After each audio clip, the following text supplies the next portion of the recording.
First of all, one by one, please, can you introduce yourself in only 60 seconds so we can pack all in 60 seconds and then we go around with the other questions for you. So Adi, please, break Adi the ice. Al-Alawi from Bahrain, and I'm the chairman of the conference and the host with my partner, Anthony. So I traveled almost 18 hours to come for this. I could not make it for Dubai because I was in the US at that time when Dubai was there. So I'm the chairman of Al Hayat Group. It's a family business. I have my wife and my 6 children with me in the company, and it's established in 1990. Thank you. Thank you, Adi. Andrew. Thank you very much. Thank you for having me, and thank you, Anthony, for inviting me. My name is Andrew Frank. I'm the founder and president of Carve. We're a strategic advisory communications firm. We work all over the world. We've been in 60 countries, almost every state in the United States. We're headquartered in New York. We have an office in Los Angeles, Riyadh, Miami, and also working quite often in the UAE and throughout the GCC. We play in the mix of where reputation, capital flows, and geopolitics merge. And very happy to be a part of this panel. Thank you, Andrew. We need your advice in this panel. Carmine. Hello, thank you very much. Wonderful to be here in the beautiful Miami. He's another long-time friend of the summit, of course. Yes, How many absolutely. summits for you, Carmine? My honor. Maybe a dozen? 1,000. You can see from my hair, you know, I've been around for much longer. Well, I run a multifamily office. It's $27 billion under management. We have a Crown MFAO group. We have a CA71, which is basically a royal family multifamily office, and several of the most prominent families in Saudi, mainly, but also in Kuwait. And then we've been focusing across the board, creating value in investing on creating value on portfolio companies, creating synergy between portfolio companies, because I come from value investment. Therefore, for me, it's I'm not as smart as some of the other people around, definitely on this panel, but in this room, because my brain cells are very small. So I always look investments from last year cash flow and clients cash flow. And when I start to go and make investments on projected revenues, it's Tibetan Chinese, which unfortunately I don't understand. And therefore, to do that, the best way is to create value between portfolio companies and make investments as a result of that. And so we kind of like build the alpha at the very beginning of the investments, if we can make that occur. And we're going to go deeper in a few minutes. Yes. Marcia. Hi. Well, thank you so much for inviting me here. So my name is Marcia Lipton. I am the partner and strategic advisor to Mirai Capital. This is the only Indian company which actually represented here, and instead of this, you know, you have me. I'm an American, but I live in Abu Dhabi, and I have my company there. It's called Numeraire Future Trends. So what we do is we create biometric level verifiable identities for high-value objects. So we serve the cultural sector. We serve we work with art markets. We work with collectible markets, unique collectible, premium collectible markets.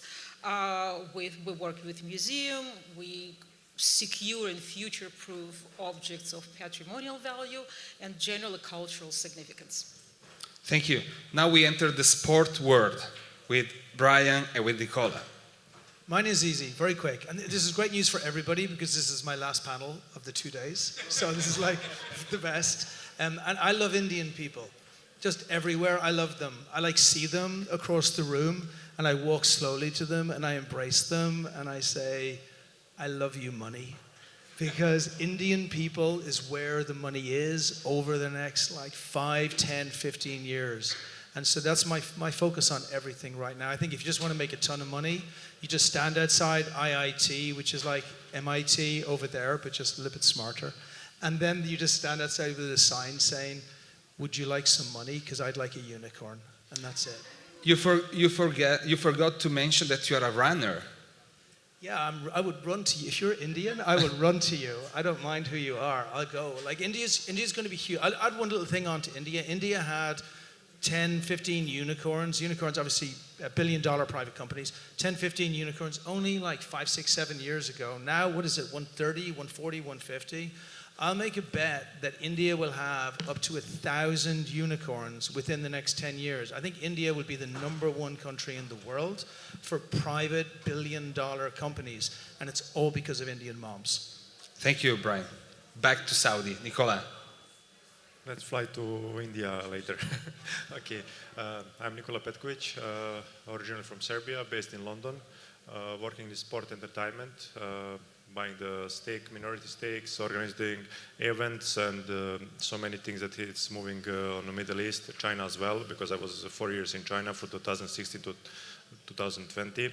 So basically I'm focused on the sport, and also it's good to be here because US is having World Cup this summer, and many events is happening, of course, here. This is probably the strongest country in the world. Thank you, Nicola. So this was just the opening remarks from our panelists. Adi, can you share with our audience a little more about your experience, what you have done with Halayat Group, what are you doing now? Well, thank you very much. I would like to say that I started the company with $1 million from my father in 1990. And I created Al Hayat Group with my wife and 6 children. They're all in the business with me. So I created like a succession plan for them. I created iconic business into their interests, like my wife in real estate, my eldest daughter in fashion, my middle daughter is an interior designer, and my youngest daughter is in technology, AI. And the boys, the eldest son, he is a lawyer by profession, but he loves hospitality business. So I have that business. My middle one is a financial guy. Okay, he's the CFO of the company, so I created something for him to look after investment and finance. And my youngest one is an architect, so construction engineering is under him. So I believe for any businesses, if you have a good succession plan and you have business to suit your second generation, business will be sustainable. And we have a lot of opportunity in our part of the world, the GCC, and I believe things should be run by economists, not by politics.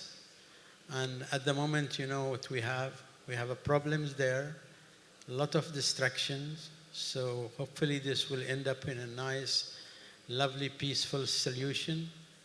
And then we have a lot of things to do. So in my country, they just realized in the last 2 decades, they should look at things which is not oil-generated business. Because oil can run one day, and if it runs, we have nothing left. So we believe in downstreaming, and in downstreaming gas and oil, there is a lot of businesses, and that's what our country is concentrating at. And we need to work with people like you to develop this technology there. And mainly there is very important 5 sectors we look at in our part of the world, which is real estate, healthcare, oil and gas, technology, and education.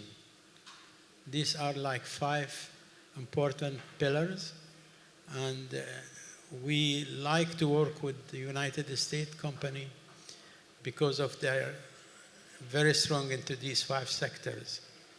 And the other things, personally, I've been brought up that when we look at investment, whether it is in the United States or they come to us into our part of the world, we look at 2 important factors. First, will this investment add value to human beings? We are not just interested in money. And the second one, who is behind this? The team, their experience, their profile, their track record. So it is 2 important things. And that is supported by our sovereign wealth fund. They push us to invest or bring investor if they have these two factors. Thank you. Thank you so much, Adi. You gave me a tip for a question for Andrew, because Andrew, you have been dealing with sovereign wealth fund in GCC and in US, so you are advising many of them. And what's the one thing this family office are never prepared when they are, thinking to move, in one of these two parts? Well, thank you for the question. First of all, my daughter works for me, or I should say with me, and now I work sometimes for her. She happens to be here. She's interested, and she runs our health policy department and division for the company in biotech and elsewhere. So I agree with you that you have to find things that the next generation is interested in, and she's brought that to us. So I think that that's really important from a family perspective. So I just wanted to echo that. So thank you. But I think right now, we're at a very interesting time in the region. And so what's going on today is different than what was happening 2 months ago. And what was happening today is very different than what happened yesterday and tomorrow. And we don't really know. And so I think that having foresight, thinking through, really looking at your current investment patterns, really looking at what's happening around you. Sometimes you're going to have to shift, and you're going to have to make different kinds of decisions that you didn't think you had to make yesterday. And that's what the geopolitics are bringing us today. We find that we are so much more interconnected than I think that some thought a little while ago, whether it's the price of oil that's going up or the fact that the economies are looking at things that will change dramatically over the next few weeks and months. And I think that we're in for a long haul. Even if the war and hostilities stop in the next day or week or month, all of the countries in the region have to rebuild some of the infrastructure that's been destroyed, and there's going to be having to be some review by the sovereigns and the sovereign wealth funds on how they do their own investments and how they work with family offices in the investments that they have to make. And those decisions are going to have to be well thought out and looked at from a number of different ways. Thank you so much, Andrew. Carmine, what's your advice for our audience and for those looking at Saudi, for opportunities, for investments? What can you say? Well, first of all, just like both of them, I have 3 daughters, and my youngest one is the chairman of the board. So obviously we all work for generational change. We always work for them. Quite straightforward. I mean, we've been, somehow our horizon is long-term, like a sovereign wealth fund. The different sovereign wealth funds, they have a social security. In other words, they have to invest money for the constituency. We have been historically in infrastructure, so it is oil and gas, data center, like we've been investing in this space. But as I mentioned before, how are we going to match the old economy with the new economy? AI's got a huge bubble. A lot of these companies going public, being private, and have round number A, B, C, D, F, Z, double X, double Y. And always look at valuations, inflated valuation, based upon the fact he invested at 500 billion. OpenAI was 500 billion, now it's 840. And because then he invested before at 700. Everyone has got an interest to raise this left up and up and up. What's going to happen? In the moment this company go public, they're going to face an army of short sellers, which is really going to determine the real value of these things. Always goes back to the fundamentals, which is, what are your revenues? Who are your clients? Who are your happy clients? And then be active, not just passive. So when we invest, when we come in, obviously we often write a significant check. So, for example, give you an example. Last time we spoke about Sandbox, investing in companies that have, Google founder spin-off with NVIDIA and all the, sovereign wealth funds, and we invested in that, but we invested only after that Aramco validated the CTO, Ahmed, from Aramco, a good friend, he says, we achieved this return. Mm-hmm. Okay? So, happy client, investor, so we invested alongside. valuation since we entered at the company now is 3 times in 11 months. And we're talking about 15 billion. So, okay. So the key is also go to the next winner is not going to be the NVIDIA. NVIDIA went up in the last 10 years, grew 70 times a year, 70%. If we'll continue like that, in the next 10 years, should be 1.4 quadrillion. Impossible. So what they are doing, they start to invest in other companies. The next winner will be the one which is not public yet, okay? And it's going to be, to identify, give you an example. One of our portfolio companies is from 2 of our family offices in Saudi Arabia. It's called Aqua Power. It's the #1 independent power provider in GCC, probably one of the best in the world. 90 gigawatt built, operated, 15 gigawatt a year, renewable energy mainly. Supply chain. Why supply chain is important? Because if you build a panel at $80,000 $80,000 per panel, you build 1 megawatt solar, $300,000, right? In Saudi, you have 3,500 hours of productive sun, which means if it cost me at 1 cent, I sell it to the government, I make 35,000. On 300,000, I make a double-digit return, unlevered, right? Why I need to be in the verticalization? Because in the US, the cost per megawatt from NextEra Energy was $1.4 million a megawatt. Inefficient. We can talk from now to tomorrow about China, US. Now, because the panel is 4, 5, 6, 700,000, so it's inefficient. Okay, tariff will not. There are 3 tariffs on it. That's why it's so expensive. No, so take this company, and the company's got lots of battery storage, because you as a utility company, you have batteries that you have to put into the grid. You cannot just have solar. You need to go to your room, turn air conditioning, all at the same time, crashes the grid. Crash. So you need to have stability. So we identify a company it's a company called Electra. It's a spin-off from NASA. Again, smart people. The founder was one of the guys from Department of War, Department of Energy, NVIDIA. The shareholders of which have been other clients, like Caterpillar for the battery, or Stellantis or Ferrari. What they do, they improve the efficiency by 30%, or they extend the life by 3 or 4 years. So what we do, before we even look at the company, says, let's bring it to Aqua Power, to our portfolio company. Yeah. So Aqua Power suddenly says, we want to build a partnership globally to all of our sites.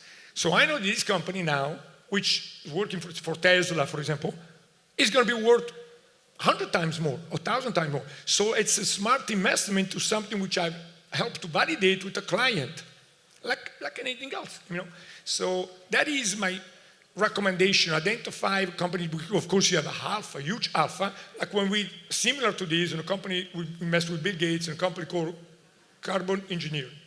We invest $10 million. We sold it for 1.6 billion.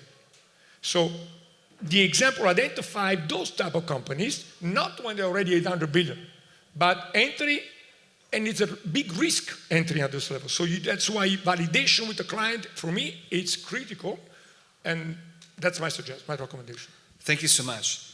Do you also know who's going to win the World Cup here in the US? Do you know? Who's going to win the World Cup, the football World Cup? Spain? Okay. We're going to talk about it in a few minutes. So, Marcia, can you tell us more about your company? We remember the only one, dealing with the Indian country. Exactly, yes. Well, as I said, what my company does is we create this biometric level identities for high-value objects. We certainly have a much bigger sort of vision in front of us, and that is the validation of the premium supply chains. So premium supply chains going into, going into pharmaceuticals, going into defense. But currently we're focusing on the cultural sector, and cultural sector has to be understood in a sort of a broader context. It's not just the arts, it's heritage, it's memorabilia, sports memorabilia, celebrity memorabilia, any sort of premium collectibles. You know, it's very interesting because we are kind of, well, first of all, I live in Abu Dhabi, so whatever, and situation changes very quickly. You know, month and a half ago, less than a month and a half ago, there was first instance of Art Basel in Doha. So we were hosting, my company, Numeric Future Trends, was hosting a dinner for dignitaries in Doha. And, you know, here we are. Nobody wants to talk about culture anymore. But that is not actually true, because every time when there is sort of stressful situation, and my background, although, you know, I was trained in science, I spent all my life on Wall Street. Wall Street in the city, I was working in the city of London. I was a managing director at JP Morgan. You know that the best opportunities are always in the time of crisis. So, and that's actually interesting what is happening, because when people realize that there is a sort of a stress on their collectible holdings, or on something very valuable in their belongings, they would like to secure it. And the reason they like to secure it, because, and probably here I'm going back, well, I'm going to the previous panel, the AI-based panel, because AI-based replications really are holding up the whole sort of notion of truth and authenticity in the high valuable, in valuable objects. So even if you buy it from an artist or from a brand or from the creator of high value object, how would you prove in a few years that that was true? You know, you have to prove it. You have to secure it not only for yourself in a few years, but you also have to secure it for the future generation, to ensure the generational wealth transfer. And that's where we come in. And when this sort of stressful situation happens, as it is now, people kind of walk up to this. What if they have to leave their house for some time and then come back? How do you ensure that what you left in the house is the same thing which you return to? Or, you know, it's interesting enough that today we had a call with FIFA Museum. And FIFA Museum, you know, they have obviously very valuable sports collectible objects, which they send to different FIFA museums all over the world. And then how do you ensure that what you receive back after you send it for, you know, for half a year, is it exactly the same one which you sent in the first place? So we need to create sort of this continuity. So many people kind of misplace their trust and put this all in digital assets and say, oh, you know, we have this digital record. If we have this digital record, it got to be true. But people don't understand that you might have perfect, impeccable digital record and still have hold forgery in your hands. So you need to link, immutably link digital records to physical object. And that's exactly what we're doing at a biometric, at the object level. And it's uninvasive and it's very secure. So that is kind of natural. The next natural step is to go to supply chain. Maybe not all supply chain, because there are different ways of sort of securing this identity through chips, through tags, QR codes.